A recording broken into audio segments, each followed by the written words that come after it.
12 საათზე. ოცნება კარვებში ბიზნესმენიშვილის კოალიციის მაჟორიტარობის კანდიდატმა კონსერვატიული პარტიიდან ბიძინა გუჯაბიძემ ადიგენში საარჩევნო შტაბი პოლიციის შენობის წინ პირდაპირ კარავში გახსნა იქ ჩამწდარი. ოცნების აქტივისტები პოლკოვნიკობას და გენერლობას ელოდებიან მაჟორიტარობის კანდიდატის განცხადებით კარავში შტაბის გახსნა ხელისუფლების მხრიდან წეწოლის გამო გადაწყვიტა. მისი თქმით ადგილობრივი მოსახლეობა იმდენად დაშინებულია, რომ ქართული ოცნების წარმომადგენლებზე სახლებს არ აქირავებენ.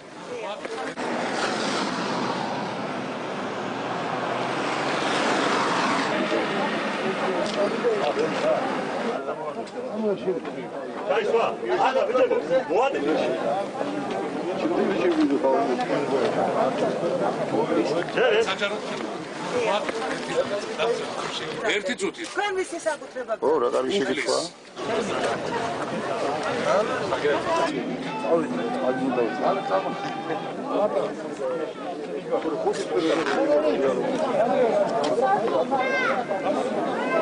ჟურნალისტი. შეიძლება გენერლობას ვიჟენია. თქვენ რა წოდება გაქვთ? თუ წოდებას ელოდებით. ჩვენ? დიახ. ეს პოლკოვნიკია გენერალია, წარდგენი. თქვენ რა წოდებას ელოდებით? მე უბრალო ჯარისკაცი.